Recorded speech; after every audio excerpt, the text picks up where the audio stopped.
Bab 7. Di dalam nada bicara Ravindra yang datar, ada satu kehormatan yang tidak perlu dipertanyakan.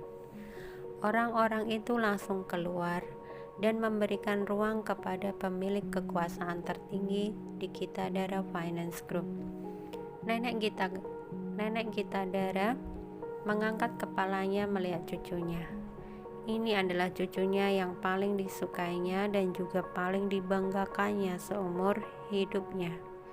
Sejak dia menjadi direktur di perusahaan, nilai pasar keluarga Kitadhara naik 20%, membuat Kitadhara Finance Group tidak terkalahkan. Tapi masalah pernikahan dia tidak pernah terselesaikan. Banyak orang yang mata duitan melihat generasi keempat keluarga Kitadhara ini. Di depan orang luar, dia adalah direktur dengan auranya yang kuat.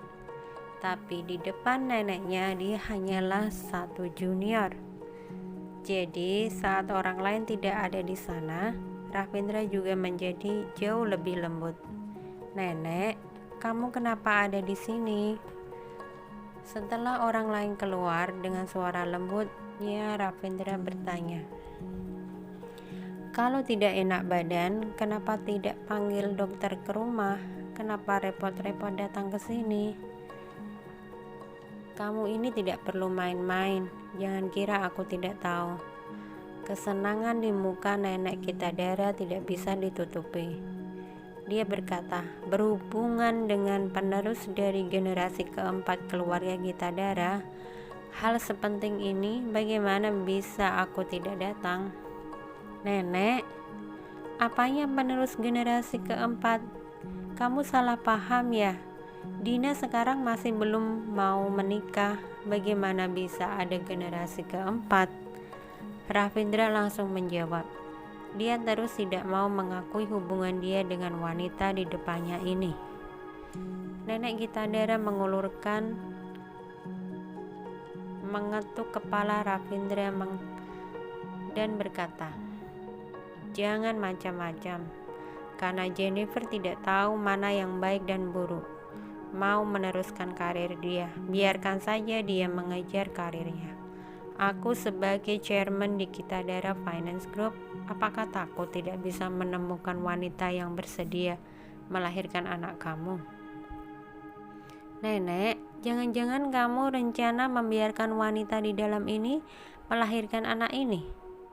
Firasat buruk di hati Ravindra semakin kuat. Dia mengerutkan alisnya dan berkata, "Tidak bisa, benar-benar tidak bisa." Mata nenek Kitadhara menjadi dingin. "Kamu masih memikirkan Jennifer itu? Ravindra, kamu suka dia. Jadi aku tidak berkata apa-apa. Tapi kamu lihat sendiri. Dia menunda kamu berapa lama? Sudah bertahun-tahun. Kapan dia mau melahirkan anak untuk kamu? Memangnya kita keluarga Kitadhara masih kekurangan uang? Kalau dia masih mau lanjut jadi model, bisa dilakukan setelah melahirkan anak. Tapi kamu tahun ini sudah umur 28. Kamu masih bisa tunggu berapa lama?" "Tapi nenek, kamu bukannya sudah janji dengan aku, asalkan aku duduk di posisi direktur, kamu tidak akan ikut campur urusan pernikahan aku." Ravindra juga sedikit marah. "Tapi kamu juga sudah janji dengan nenek.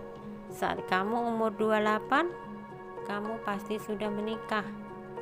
Nada suara nenek Kitadhara juga menjadi tinggi. Terlihat sedikit marah juga. "Jennifer itu baiknya apa? Buat kamu tunggu bertahun-tahun, terus menggantung kamu, tapi tidak kasih janji dan hasil. Kalau tidak bisa melahirkan penerus untuk keluarga Kitadhara, aku kenapa mau menjadi wanita seperti ini? Jadi istri cucu aku." Amarah dua orang di luar sedikit besar. Isabel yang ada di dalam ruangan terbangun samar-samar. Isabel membuka matanya perlahan. Semua di depan matanya asing. Dekorasi yang indah, mebel yang mahal ini di mana? Tadi sepertinya dengar ada orang yang menyebut Jennifer. Jangan-jangan dirinya sakit dan muncul halusinasi. Jennifer jelas-jelas ada di Milan. Bagaimana mungkin ada di sini? Isabel baru mau bangun dari ranjang, tiba-tiba dia mendengar suara dari luar.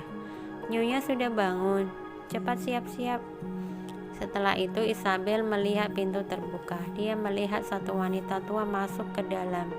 Di belakangnya ada beberapa dokter dan suster yang mengenakan baju rumah sakit. Isabel terkejut, sama sekali tidak tahu terjadi apa. Dia hanya ingat sebelum pingsan dia masih ada di kantor. Dia mau rapat. Astaga, dia bisa-bisanya melupakan rapat yang sepenting ini. Isabel baru mau bangun dari ranjang. Wanita tua itu langsung menghalangi gerakan Isabel. Matanya penuh dengan kesenangan dan kepuasan. Jangan gerak, biarkan dokter periksa kamu sekali lagi. Wanita itu berkata sambil tersenyum kepada Isabel. Kamu sekarang adalah bagian dari keluarga kita, Dara. Ada urusan apa suruh orang lain yang kerjakan saja. Isabel melihat orang itu dengan bingung. Mohon maaf, kamu itu? Aku kenapa ada di sini? Wanita tua itu langsung tertawa. Dia menjawab, aku adalah chairman Kitadara Finance Group, nenek dari Ravindra. Nama kamu siapa? Isabel. Nama aku Isabel. Isabel langsung menjawab, Ibu chairman? Aku tidak sengaja, aku benar-benar tidak tahu. Aku akan kembali ke kantor bekerja dengan baik. Tolong Ibu Chairman jangan pecat aku tidak akan berbuat salah lagi. Nenek Kitadara mengacungkan jari telunjuknya meminta Isabel tidak bicara lagi. Isabel melihat nenek Kitadara dengan bingung, tidak tahu maksud dia. Kamu istirahat dengan baik, tenang saja, ada aku di sini. Tidak ada orang di kantor yang berani memecat kamu. Nenek Kitadara melihat muka Isabel, matanya sangat puas. Asal kamu melahirkan anak keluarga Kitadara ini dengan lancar, aku tidak akan memperlakukan kamu dengan tidak adil.